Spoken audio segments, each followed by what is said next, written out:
مرحبا أصدقائي، رجعت لكم فيديو جديد. في هذا الفيديو راح نتحدث عن الدورة جي 82 دريلينج سايكل. شو هي؟ كيف يتم برمجته؟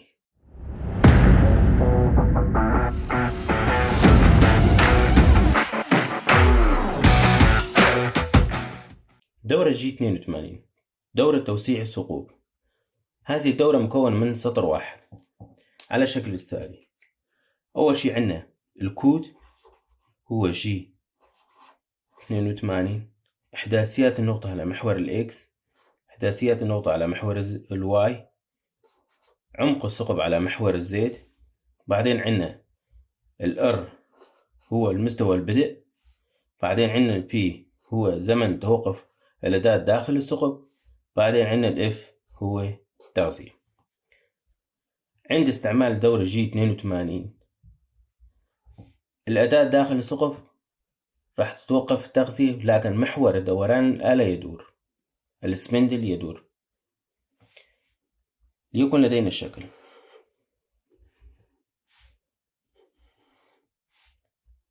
نحن هون عنا ثقب، قبل عنا ثقب، لكن نحن نريد إجراء توسيع للثقب. نوسعه لهذه الشكل.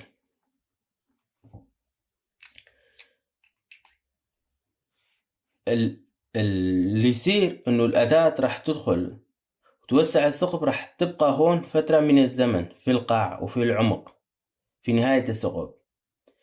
عن طريق البي التغذية راح تتوقف، لكن الدوران راح يضل مستمر لينظفنا هذا القاع، لينظفنا القاع من الرايش.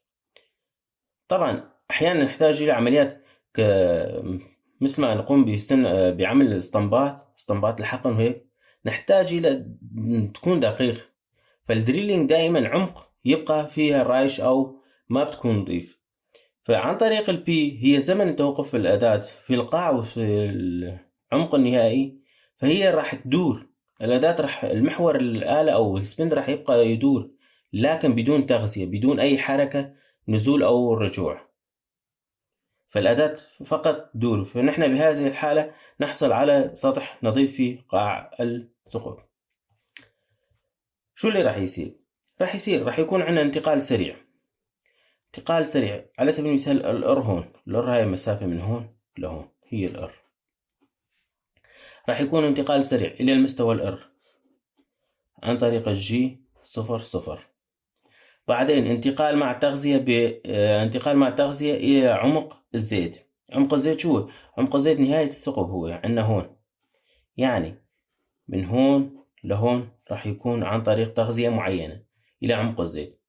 الأداة راح توقف هون في قاع الثقب، راح توقف لفترة من الزمن، وهذا الزمن محدد بالبي، القيمة اللي أنت بتحط لها هون. تتم إزالة الرايش من أسفل الثقب. راح يكون هناك عودة سريعة، راح يكون في عودة سريعة من هاي النقطة إما إلى مستوى ار عن طريق الجي 99،